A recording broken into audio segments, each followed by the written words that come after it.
रचनात्मक कांग्रेस की तरफ से आज बंजारा समाज का जो कुछ समस्याएं है उसको कांग्रेस पार्टी समझना चाहती है। इस उद्देश्य से आए हुए तमाम भारत देश के मेरे घोर बंजारा भाई बहनों, मैं आपका तहे दिल से कांग्रेस पार्टी की तरफ से स्वागत करता हूं। अभी पैनलिस्ट जो यहां बैठे थे उन्होंने बंजारा समुदाय के बारे में, समाज के बारे में, इतिहास संस्कृति पे अपनी बात रखी। अभी की क्या परिस्थिति है, क्या होना चाहिए, उसके ऊपर सबने बात रखी। मैं ज्यादा इसके अंदर नहीं जाऊंगा। ये बंजारा समाज इंडस सिविलाइजेशन से चलता आया हुआ समाज है। मोहनजोदड़ो और हड़प्पा संस्कृति से चलता हुआ आया हुआ समाज है। गुरदीप सप्पल जी बैठे हैं क्या इधर कि चले गए? दीक्षित जी भी है। देखिए, बहुत गम्मत की बात है। सबसे बड़ी दिक्कत इस समुदाय की, समाज की क्या है? Identity politics. मेरे से पहले चार वक्ता ने अपनी अपनी बात रखी और चारों वक्ता ने हमारे इतिहास के अंदर, अरे जिस समाज का 5000 साल का इतिहास है, जो समाज कहां से लेकर कहां तक आया है, उसमें कितने उतार चढ़ाव रहे होंगे। कोई राजा बना, कोई ट्रेडर बना, लेकिन हम इस देश के भूमिपुत्र हैं, इस हिंदुस्तान के हम सही हकदार हैं, हम यहाँ के ट्राइब है। इस बात की आइडेंटिटी को अधोरेखित करना हमें जरूरत है। दोस्तों, इतिहास के अंदर ज्यादा पुरानी बात नहीं जाएंगे हम लोग। हम पे सबसे बड़ा इस समुदाय के ऊपर अगर अन्याय हुआ है तो सब जानते हैं, वो क्रिमिनल ट्राइब एक्ट की वजह से हुआ है 1871 में। देखिए, बहुत गम्मत की बात है सर।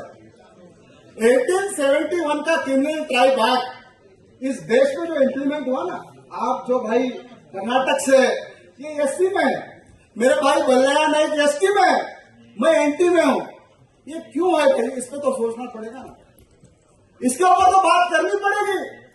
इस देश को 70 साल हो गए, हम तो भाई, हमारी बहनें तो वही अटी चोटला डाल के आती है, हम सोई खाते हैं हिंदुस्तान में।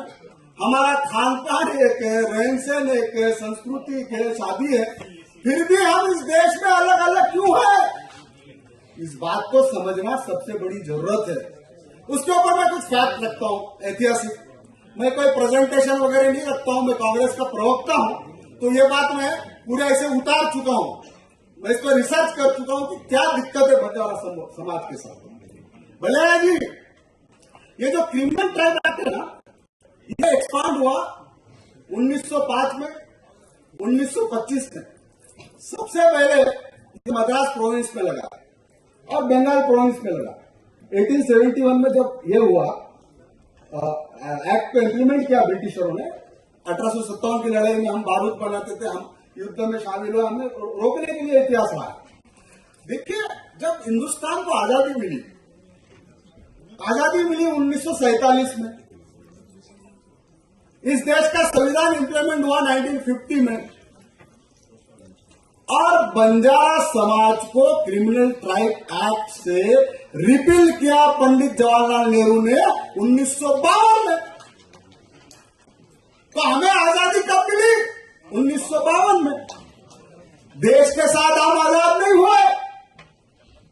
और सबसे बड़ी दिक्कत जो है हमारी, वो ये रही, जहां सीटीए अप्लाई नहीं था मेरे भाइयों, ओडिशा में, वहां हम 1951 के पहले लिस्ट में, क्योंकि हम 1931 के सोशल बैकवर्ड लिस्ट में अंग्रेजों ने, ब्रिटिशों ने रखा था, और डॉक्टर अंबेडकर ने वही लिस्ट आर्टिकल 340, आर्टिकल 341, आर्टिकल 342 बनाते हुए उसी लिस्ट को अडॉप्ट किया था। इस पे हमको गौर करना जरूरी है।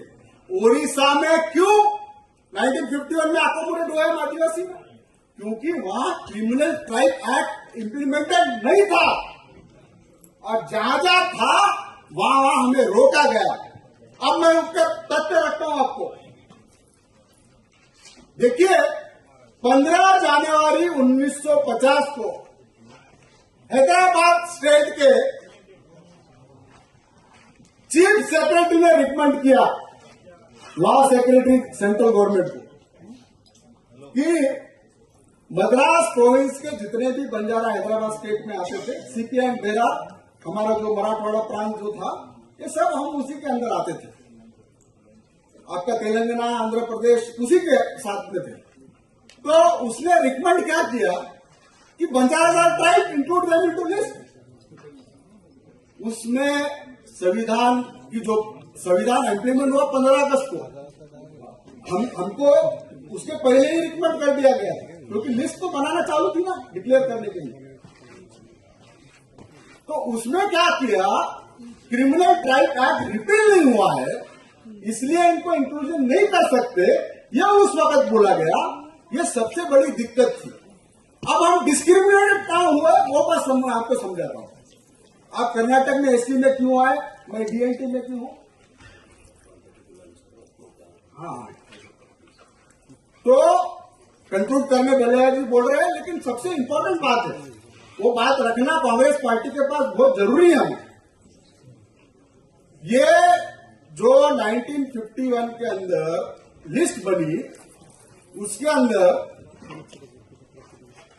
इस देश के अंदर आरक्षण के ऊपर Champakam Durai versus state of Kerala ये केस था कि आरक्षण के ऊपर ही उन्होंने प्रश्न चिन्ह खड़ा किया था। तो उस केस को फर्स्ट अमेंडमेंट पंडित नेहरू ने लाया। फिर काका साहब कालेलकर आयोग बना बैकवर्ड क्लास को ये करने के लिए। काका साहब कालेलकर आयोग 11 सदस्यों से था और वो खुद काका साहब कालेलकर आयोग ने रिकमेंडेशन को नकार दिया। तो पंडित नेहरू और अम्बेडकर जी के सामने एक बहुत बड़ा विषय था कि ये समाज को फिर से वापस कैसे ले। तो इनको स्टेट को अधिकार दिया, आर्टिकल 14(4) का संवैधानिक प्रावधान किया कि राज्यों को अधिकार दिया गया और 11 आयोग बने। मुंशी आयोग, वीडी देशमुख आयोग, मामा अपने पास वीडी देशमुख आयोग बना था, उसके आधार पर हमको डीएनटी में लिया गया वसंतराव नाइक के द्वारा। तो उसमें वो आयोगों ने जो फाइंडिंग देखी। अब ट्राइबल के बेसिक क्राइटेरिया क्या है? Geographical isolation, cultural isolation, social backwardness, untouchability. तो भाई जो समाज 1871 से 1952 तक जंगलों में था, उसके अंदर शाइनेस, अनटचेबिलिटी ऑटोमेटिक आ गई थी, रिप्रेजेंटेशन नहीं था। तो कर्नाटक के जो आयोग थे उनको हमारे में अंदर अनटचेबिलिटी दिखी, इसलिए उन्होंने हमको एससी में डाल दिया, जहां पे हमको ट्राइब्स बोल के रिप्रेजेंटेशन मिला। अब बहुत इंपॉर्टेंट बेस पे आता हूं। कांग्रेस पार्टी और इंदिरा गांधी ने इस बंजारा समाज के साथ 1976 में सबसे बड़ा जस्टिस किया है दोस्तों। एरिया रिस्ट्रिक्शन हटा के आप लोगों को, आंध्रा और तेलंगाना वालों को ट्राइबल लिस्ट में डाला है। उसके हकदार हम भी है, महाराष्ट्र वाले, क्योंकि स्टेट रिकॉग्निशन एक्ट की वजह से हम पे अन्याय हुआ है। 1956 में जो स्टेट रिकॉग्निशन एक्ट हुआ, मराठवाड़ा अलग हुआ, सीपीएम टेरर अलग हुआ, उसके वजह से वो एरिया रिस्ट्रिक्शन की वजह से हमको बेनिफिट नहीं मिला जो मिलना चाहिए था, क्योंकि हम मद्रास प्रोविंस के ही लोग हैं। कर्नाटक भी उसी का ये है।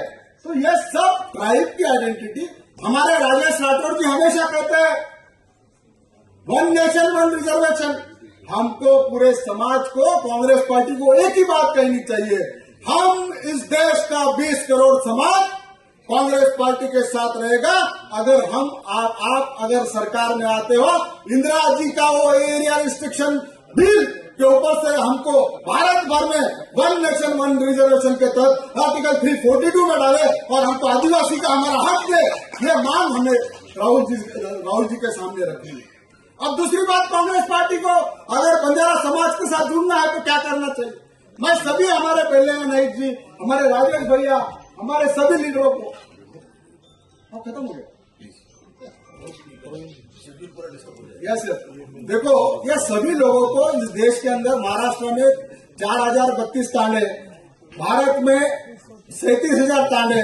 हमको सबको जाना पड़ेगा और हमको आगे जाके आदरणीय राहुल गांधी जी को पोहरा देवी हो या सेवागढ़ हो, यहाँ पे ले जाके भारत में सबसे बड़ा 10 लाख लोगों का एक सम्मेलन करना पड़ेगा और यात्रा करनी पड़ेगी, तांडे से जुड़ना पड़ेगा, कांग्रेस विचारधारा को पहुंचाना पड़ेगा। बहुत कुछ बात कहने को है, मैं टीवी पे चैनलों पे बोलते रहता हूँ, लीडरों को मानते रहूंगा, वक्त की कमी है, मैं अपने 2 शब्द खत्म करता हूँ। और ये सभी आप समझे, कांग्रेस पार्टी इस देश के अंदर बंजारा समाज, पिछड़ों को, आदिवासियों को संवैधानिक हक दे सकती है।